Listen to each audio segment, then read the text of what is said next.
Hello అండి, ఇవాల్టి special Andhra style పీతల ఇగురు.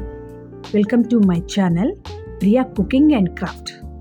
ముందుగా ఒక గిన్నెలో కేజీ దాకా శుభ్రం చేసిన పెద్ద సైజు పీతలను పసుపు ఉప్పు వేసి బాగా శుభ్రం చేసి రెడీగా పెట్టుకున్నాను. స్టవ్ మీద మందంగా ఉన్న గిన్నెను పెట్టుకుని గిన్నె హీట్ ఎక్కిన తర్వాత 150 గ్రామ్స్ నూనెను వేసుకోవాలి.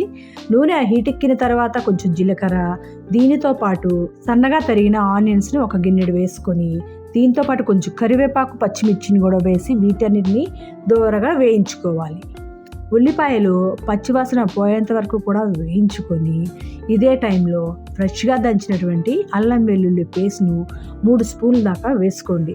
ఎప్పుడైనా నాన్ వెజ్ కర్రీలో ఫ్రెష్గా ఉన్న అల్లం వెల్లుల్లి కొంచెం ఎక్కువగా పడుతుంది. రెడీగా పెట్టుకున్న పెద్ద సైజు పీతలను అందులో వేసి హై ఫ్లేమ్లో ఉడికించుకోవాలి. ఏ నాన్ వెజ్ కర్రీ స్టార్ట్ చేసినప్పుడు బిగినింగ్లో హై ఫ్లేమ్లో పెట్టుకొని ఉడికించుకోవాలి.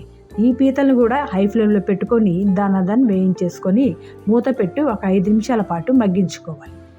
పీతలు వేగడానికి బాగా టైం అయితే పడుతుందండి, కొంచెం లావుగా ఉన్నాయి కాబట్టి టైం పడుతుంది. ఒక 5 నిమిషాల తర్వాత చూస్తే నూనె పైకి తేలింది.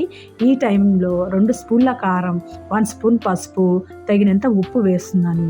ఈ టైంలో కొంచెం కారం ఎక్కువ కావాలంటే వేసుకోండి, చాలా అయితే బాగుంటుంది. వీటన్నిటిని కారం, ఉప్పు, పసుపు ఇవన్నీ కూడా పీతలకు పట్టేంత వరకు కూడా మూత పెట్టి మగ్గించుకోవాలి. 5 నిమిషాల తర్వాత కొబ్బరి, టమాటా మిశ్రమాన్ని వేసి వీటన్నిటిని బాగా మిక్స్ చేసుకోవాలి.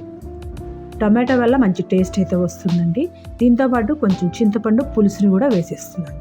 చింతపండు పులుపు వల్ల పీతల కర్రీకి అదొకలాంటి అరోమా వస్తుందండి, చాలా బాగుంటుంది. మూత పెట్టి ఉడికించుకున్నామంటే ఒక 15 నిమిషాల్లో కూర అయితే రెడీ అవుతుంది. చివరగా హోమ్మేడ్ గరం మసాలాని వేసేసి కొంచెం కొత్తిమీరని యాడ్ చేసామంటే గుమగుమలాడే ఆంధ్ర స్టైల్ పీతల ఎగురు అయితే రెడీ అయిపోతుందండి. చాలా బాగుంటుందండి. పీతలంటే ఇష్టం లేని వాళ్ళు కూడా ఈ కర్రీని అమితంగా తినేస్తారు.